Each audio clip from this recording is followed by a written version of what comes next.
if my family and friends believe something about me, then what does that say about my family and friends, right?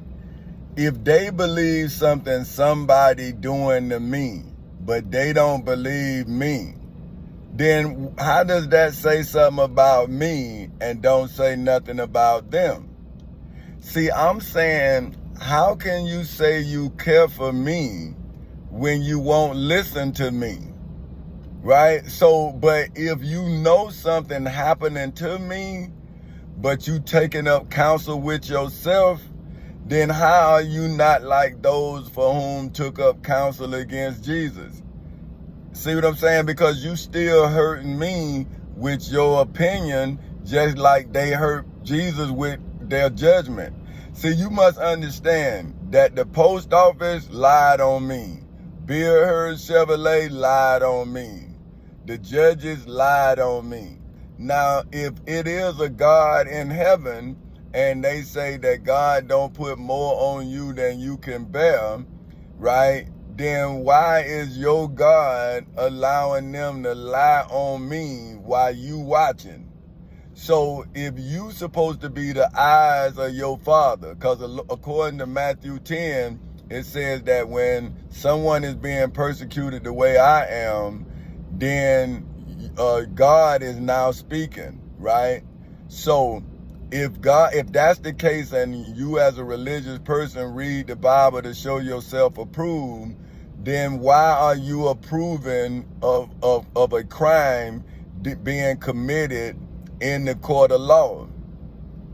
See, that's what I don't understand. So if the Bible says that I'm supposed to then bring my accuser or my abuser before the church, right? And then when I brought my accusers before Pastor Willie C. Bonds in Macedonia Missionary Baptist Church in Edenville, Florida, he then turned his back on me. So according to the scriptures, I was supposed to do what I did and go get more witnesses and come back into Macedonia Missionary Baptist Church and state my case, right? But since the state and Macedonia Missionary Baptist Church both refused to hear my cry, my plea has fallen on deaf ears. Now, what I'm saying is, how can Pastor Willie C. Bonds claim to be a man of God when he is aiding and abetting the devil and denying my people? Because my wife go to his church and my 2 children go to his church, right? So he is denying my wife and our 2 fruit of the truth of their father and husband. So now, how is he leading my wife in a righteous path when he's taking her away from her righteous husband? Now, what is he doing? Is he then now for to give her a new husband?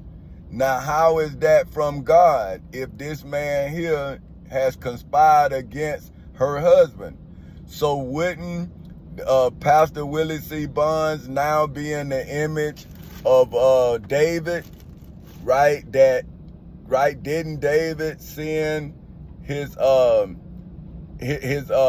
most trusted most valuable warrior in a battle that he would surely die in because he was in love with his wife? See, so wasn't Solomon, for whom you all say is the wisest man in the world, wasn't he born from that criminal act? See, that means that David was infatuated with someone else's wife.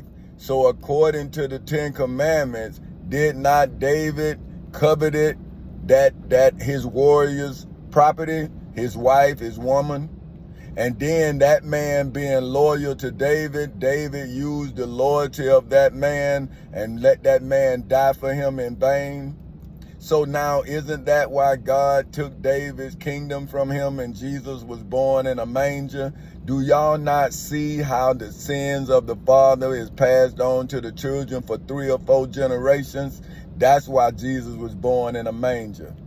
Now you telling me that now you want me to leave my children and my bloodline subjected to the punishment of David?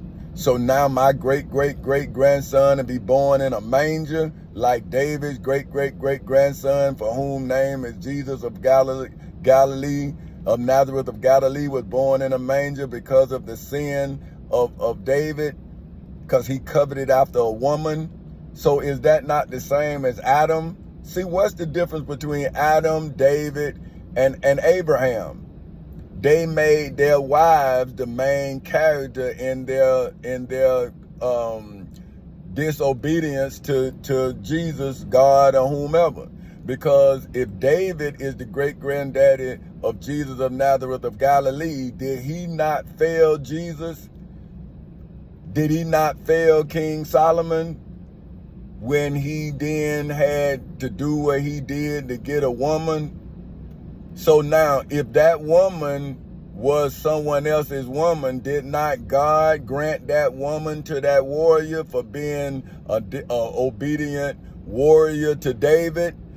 But then David, seeing himself as God, then sent that man to die for his woman.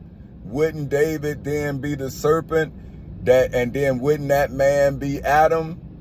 See, but you got to look for the truth to find it.